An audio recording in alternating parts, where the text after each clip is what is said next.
नमस्कार। आकाशवाणी से प्रस्तुत है समाचार संध्या।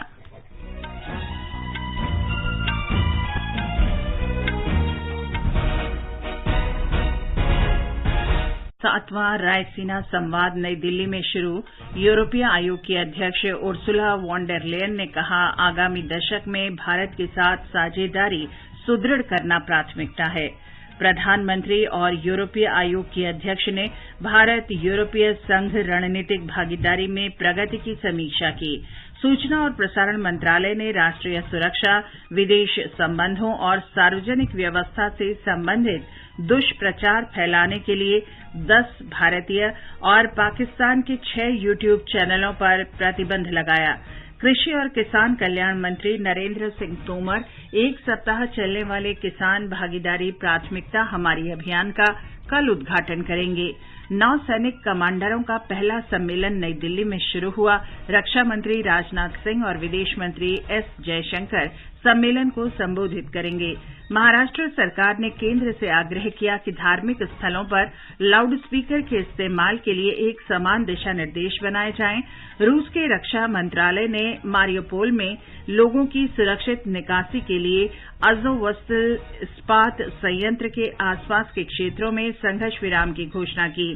24वीं ग्रीष्मकालीन बधिर ओलंपिक्स 1 से 15 मई तक ब्राजील में होंगे और संतोष ट्रॉफी फुटबॉल चैंपियनशिप में सेना ने ओडिशा को 2-0 से हराया।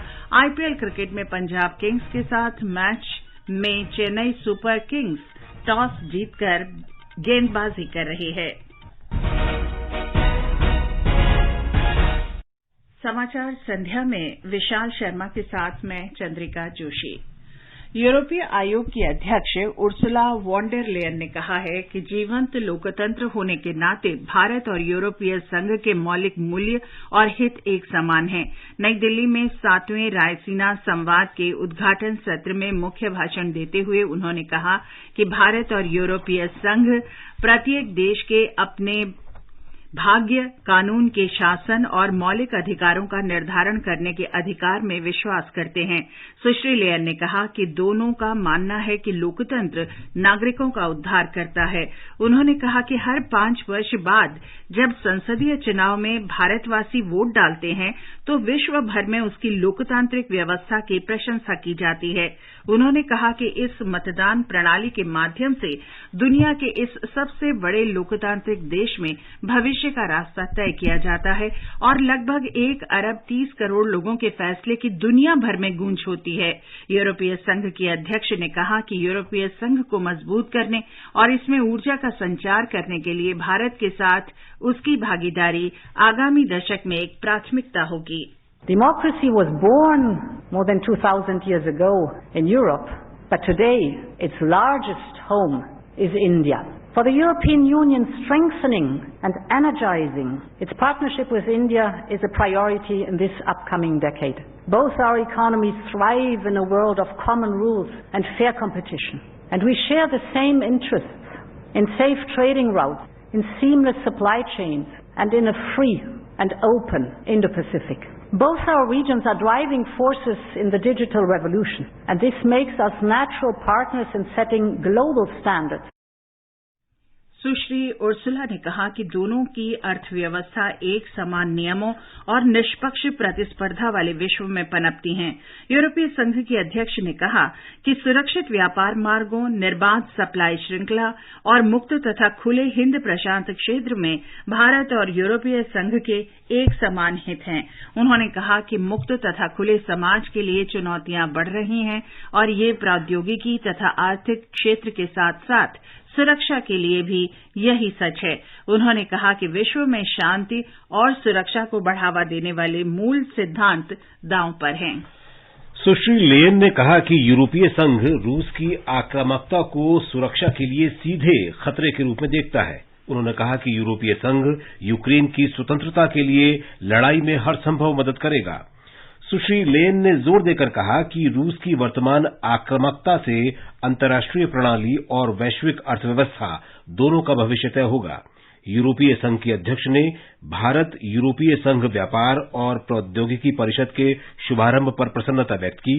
उन्होंने कहा कि इससे व्यापार, प्रौद्योगिकी और सुरक्षा के क्षेत्र में सहयोग बढ़ेगा।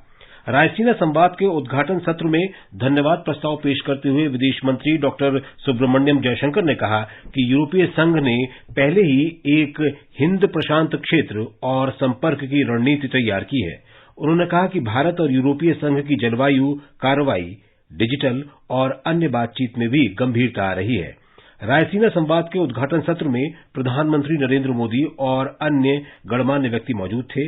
इस आयोजन में विभिन्न देशों के कई पूर्व प्रधानमंत्री और अन्य गणमान्य व्यक्ति भी भाग ले रहे हैं। संवाद के 6 व्यापक विषयगत स्तंभ हैं, जिनमें लोकतंत्र पर पुनर्विचार, बहुपक्षवाद का अंत, जल संगठन, हरियाली बढ़ाना शामिल है। संवाद में 90 देशों के 210 से अधिक वक्ता भाग लेंगे।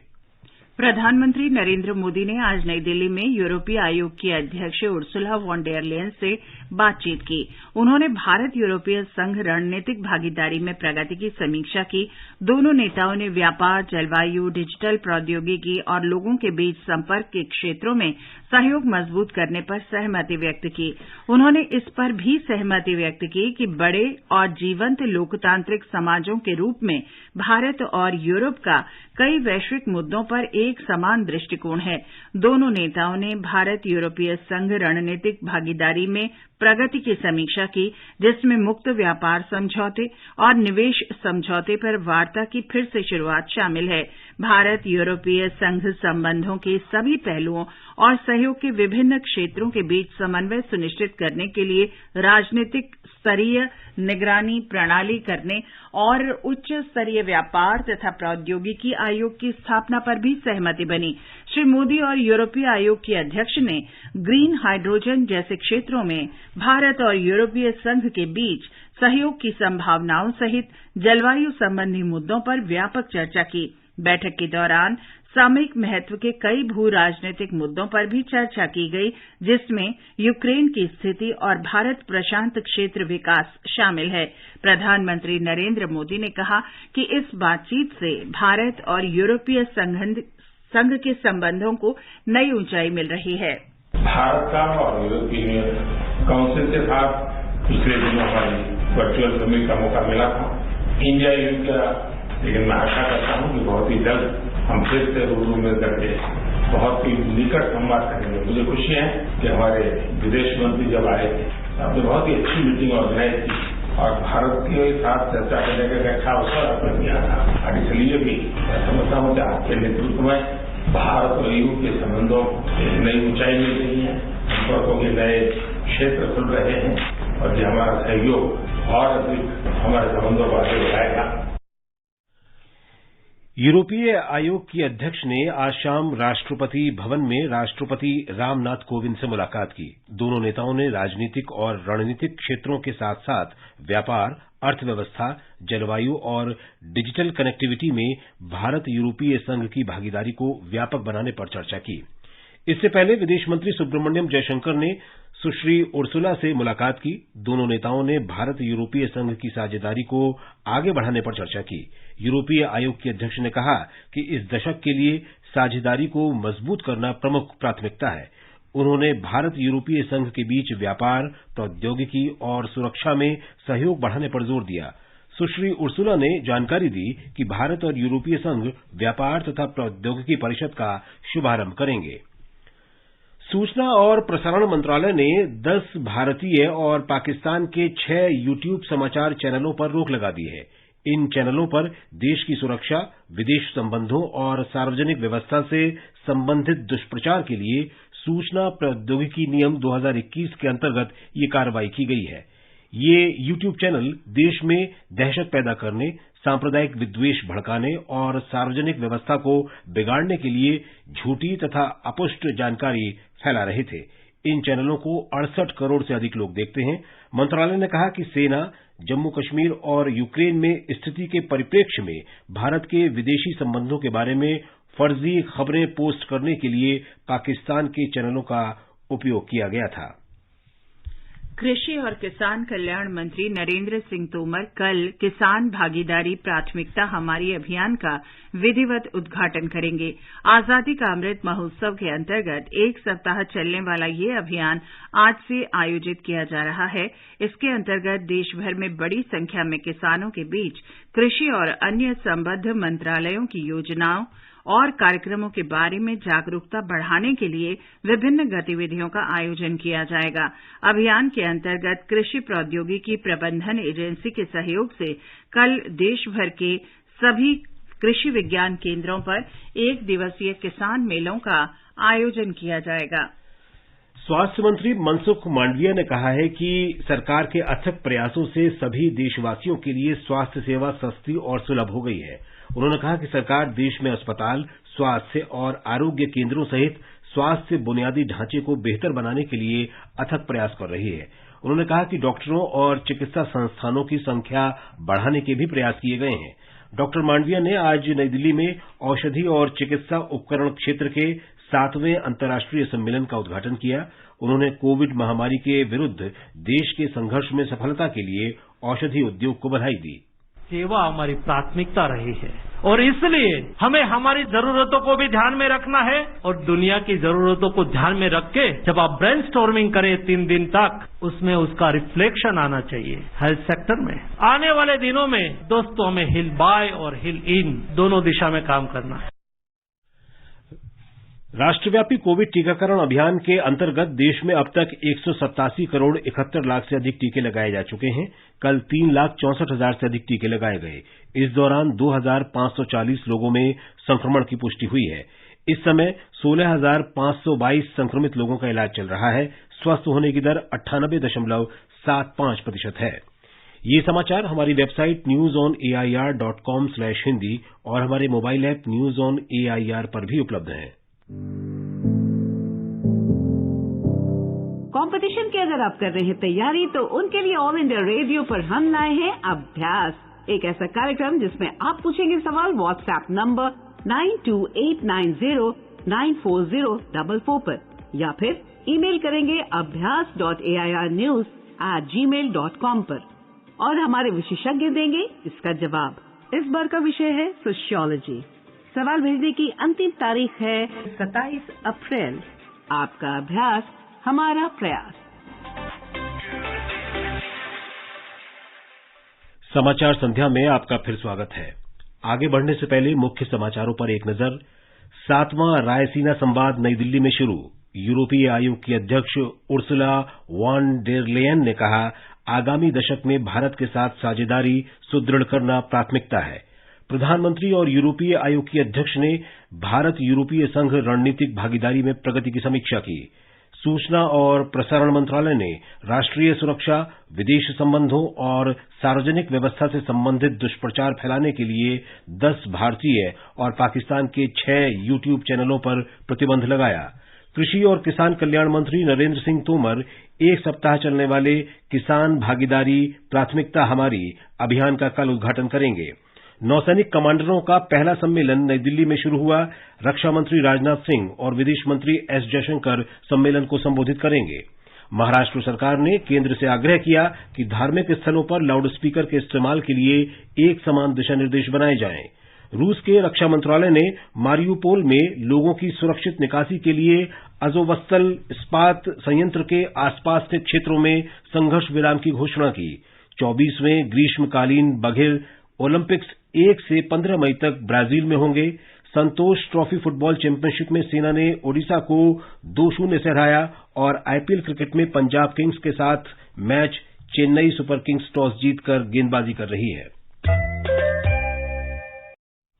नौसेना के कमांडरों का पहला सम्मेलन आज नई दिल्ली में शुरू हुआ। 4 दिन के सम्मेलन में भारतीय नौसेना के सभी प्रचालन और क्षेत्रीय कमांडर भाग ले रहे हैं। इस दौरान प्रमुख संचालन, सामग्री, रसद, मानव संसाधन विकास, प्रशिक्षण और प्रशासनिक गतिविधियों की समीक्षा की जाएगी। सम्मेलन में नौसेना की क्षमता बढ़ाने और संचालन को अधिक प्रभावी तथा कुशल बनाने के उपायों पर ध्यान केंद्रित किया जाएगा। कमांडरों द्वारा मेक इन इंडिया के माध्यम से स्वदेशीकरण को बढ़ाने के उपायों पर विचार विमर्श किया जाएगा। सम्मेलन में हाल के अंतर्राष्ट्रीय घटनाक्रमों की पृष्ठभूमि में क्षेत्र की भू रणनीतिक स्थिति की गतिशीलता पर भी बातचीत होगी। रक्षा मंत्री राजनाथ सिंह और विदेश मंत्री एस जयशंकर नौसेना कमांडरों के साथ राष्ट्रीय सुरक्षा पर विचार विमर्श करेंगे। तीनों सेनाओं के बीच समुचित तालमेल के लिए थल सेना और वायुसेना के प्रमुख भी नौसेना अधिकारियों के साथ बातचीत करेंगे।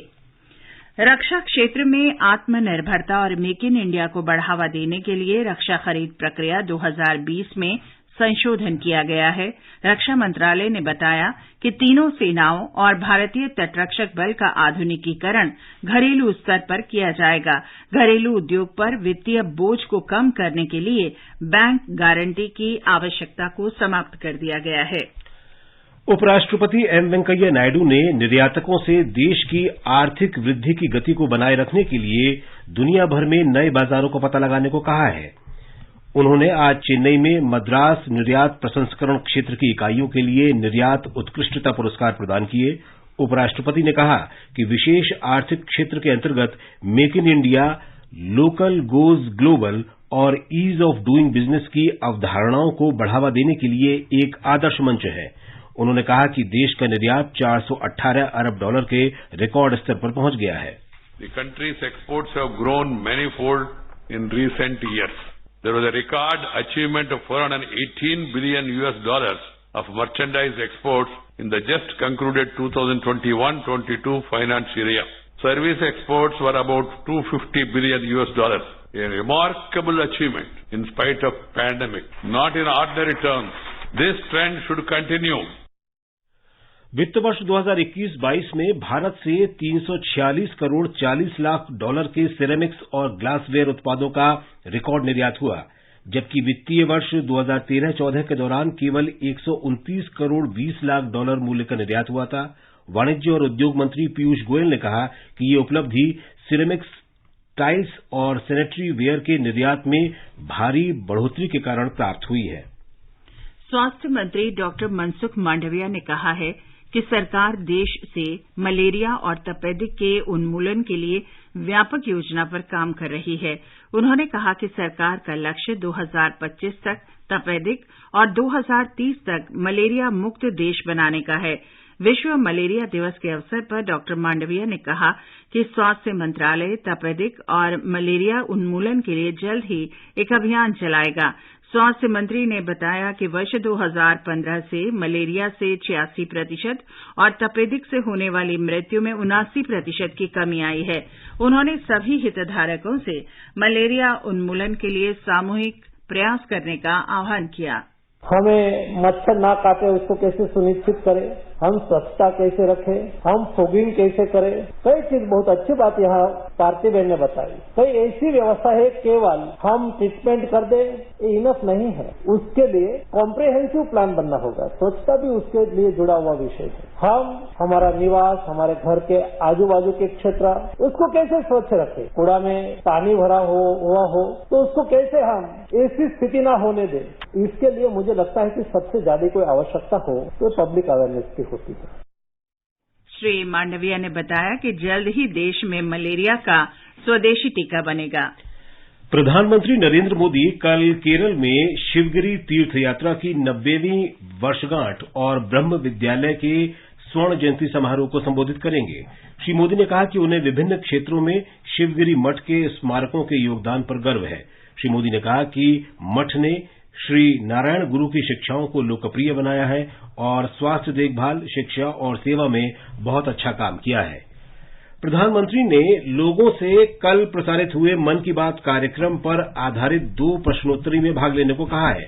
श्री मोदी ने कहा कि नमो ऐप पर पहली प्रश्नोत्तरी समूचे मन की बात कार्यक्रम से संबंधित है, दूसरी प्रश्नोत्तरी देश के विभिन्न संग्रहालयों के बारे में है। उन्नत भारत अभियान के दूसरे चरण को आज 4 वर्ष पूरे हो गए हैं।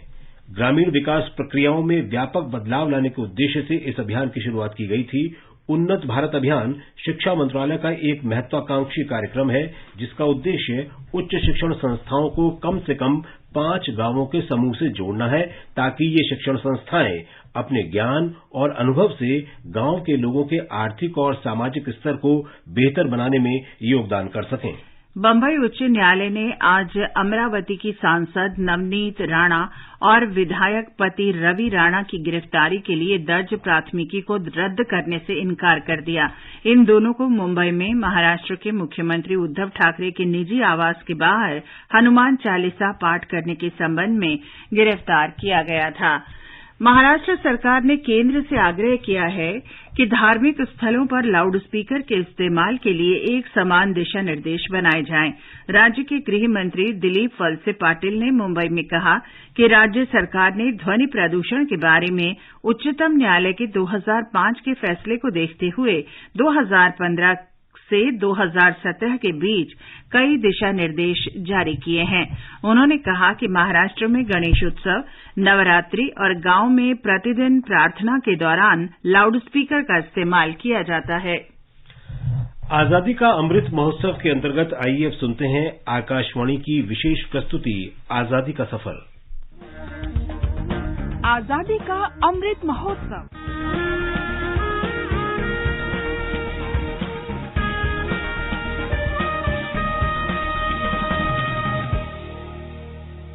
आजादी का सफर आकाशवाणी समाचार के साथ एक राष्ट्र का उदय। भारत का गौरवशाली स्वतंत्रता संग्राम आधुनिक विश्व में घटित महानतम संघर्षों में से एक है। आकाशवाणी समाचार प्रत्येक दिन आप तक पहुंचा रहा है स्वतंत्रता आंदोलन की एक झलक।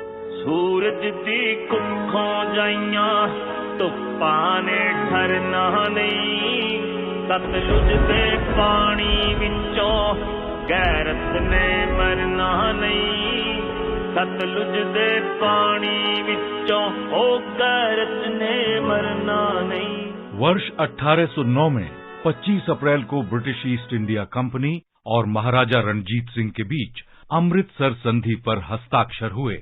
महाराजा रणजीत सिंह ने 1801 में स्वयं को पंजाब का महाराज घोषित किया था। 1808 तक उन्होंने अपने साम्राज्य का विस्तार गुजरात, लुधियाना और मुल्तान की सीमा तक कर दिया। सतलज नदी के दक्षिण मालवा तक नियंत्रण क्षेत्र बढ़ाने की उनकी योजना को देखते हुए इस क्षेत्र के शासकों ने सुरक्षा के लिए ब्रिटिश शासन से अपील की। जंगा दे जे तू होके सिखे ए हरना नहीं, सूरज दी कुखों जाइया तो पाने ठरना नहीं, सतलुज दे पानी विचों गैरत ने मरना नहीं। साथ ही ब्रिटिश शासन भी पंजाब को सतलज तक ही रोकने के लिए एक सुरक्षात्मक संधि करना चाहता था। इस तरह ब्रिटिश ईस्ट इंडिया कंपनी के प्रतिनिधि चार्ल्स टी मेटकाफ और महाराजा रणजीत सिंह के बीच संधि को अंतिम रूप दिया गया।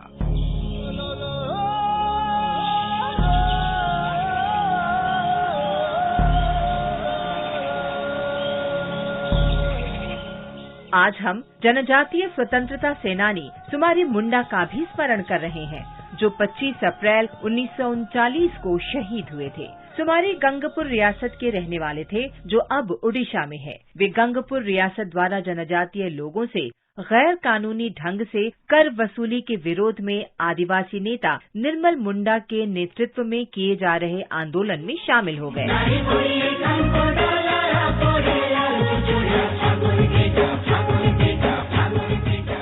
25 अप्रैल 1939 को जब निर्मल मुंडा इस मुद्दे पर गंगपुर रियासत की रानी से बातचीत के लिए गए, तब 3000 आंदोलनकारियों की भीड़ में सुमारी मुंडा भी इसमें शामिल थे। पुलिस ने इस शांतिपूर्ण विरोध प्रदर्शन पर गोलीबारी शुरू कर दी, जिसमें अनेक जनजातीय लोगों के साथ सुमारी मुंडा भी मारे गए। इस महान शहीद को हमारा नमन।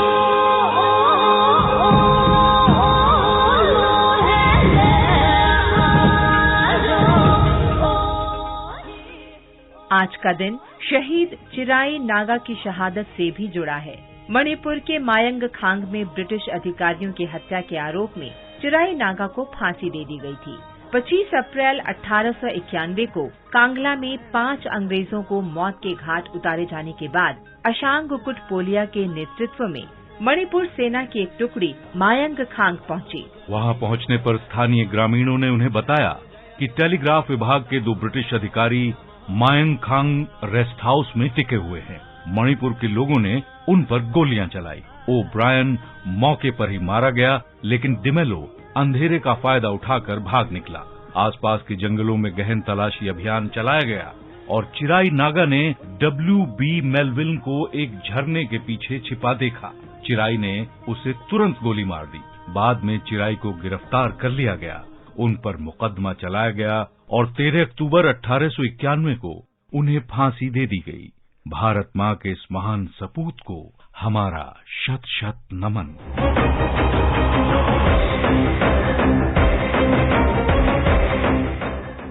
आज हम शहीद साजिद अली खान को भी याद कर रहे हैं, जिन्होंने 1857 में आजादी की पहली लड़ाई में भाग लिया था।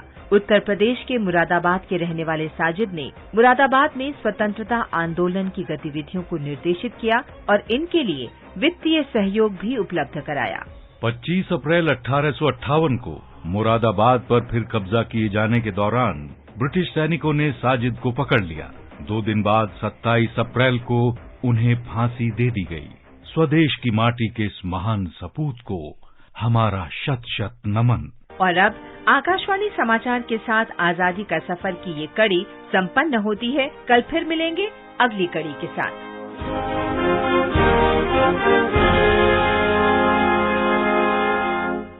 और अब एक सूचना, FSSAI ने खाद्य व्यापारियों और उपभोक्ताओं के लिए food safety connect app launch किया है। इसके द्वारा सरलता से FSSAI पंजीकरण का आवेदन किया जा सकता है। उपभोक्ता इस ऐप का उपयोग संबंधित शिकायतों को दर्ज करने के लिए कर सकते हैं। इस ऐप को गूगल प्ले स्टोर से डाउनलोड किया जा सकता है। रूस के रक्षा मंत्रालय ने आज मारियुपोल में अज़ोवस्ताल इस्पात संयंत्र के आसपास के क्षेत्रों में संघर्ष विराम की घोषणा की, ताकि औद्योगिक क्षेत्र से नागरिकों को सुरक्षित निकाला जा सके। रूस के रक्षा मंत्रालय ने कहा कि एक तरफा संघर्ष विराम करके रूस की सैन्य इकाइयां मॉस्को के स्थानीय समयानुसार दोपहर 2 बजे से एक सुरक्षित दूरी तक पीछे जाकर नागरिकों की निकासी सुनिश्चित करेंगी। 24वें ग्रीष्मकालीन बघेल ओलंपिक्स 1 से 15 मई तक ब्राजील में आयोजित किए जाएंगे। इनमें 39 पुरुष और 26 महिलाएं भारत का प्रतिनिधित्व करेंगे। खेल मंत्री अनुराग ठाकुर ने कहा कि इन खेलों में भारत से पहली बार इतनी बड़ी संख्या में खिलाड़ी भाग ले रहे हैं। श्री अनुराग ठाकुर ने कहा कि नरेंद्र मोदी सरकार ने खेलों को बढ़ावा देने के लिए कई कदम उठाए हैं। खेलो इंडिया यूनिवर्सिटी गेम्स में आज युवा खिलाड़ियों ने शानदार प्रदर्शन किया। तैराकी में बेंगलुरु के जैन विश्वविद्यालय के शिव श्रीधर ने 200 मीटर स्पर्धा में और श्रीहरि नटराज ने 50 मीटर फ्रीस्टाइल में स्वर्ण पदक जीता। सावित्रीबाई फुले पुणे विश्वविद्यालय के शुभम ध्यानगुड़े ने 400 मीटर फ्रीस्टाइल में स्वर्ण पदक जीता। शिवाजी विश्वविद्यालय ने भारोत्तोलन में 2 स्वर्ण, 1 रजत और 1 कांस्य जीता। निशानेबाजी में 25 मीटर स्पर्धा में पंजाब विश्वविद्यालय की स्प्रीत ने स्वर्ण पदक और अर्शदीप कौर ने कांस्य पदक जीता। केरल में संतोष ट्रॉफी फुटबॉल चैंपियनशिप में ग्रुप बी में सेना ने ओडिशा को 2-0 से हराया। एक अन्य मैच में इस समय गुजरात का सामना कर्नाटक से हो रहा है। आईपीएल क्रिकेट में इस समय मुंबई के वानखेड़े स्टेडियम में पंजाब किंग्स का सामना चेन्नई सुपर किंग्स से हो रहा है। ताजा समाचार मिलने तक पंजाब ने 10 ओवर में 1 विकेट पर 72 रन बना लिए हैं। चेन्नई ने टॉस जीतकर गेंदबाजी करने का फैसला किया। और अंत में मुख्य समाचार एक बार फिर। 7वां रायसीना संवाद नई दिल्ली में शुरू। यूरोपीय आयोग की अध्यक्ष उर्सुला वॉन डेर लेयन ने कहा, आगामी दशक में भारत के साथ साझेदारी सुदृढ़ करना प्राथमिकता है।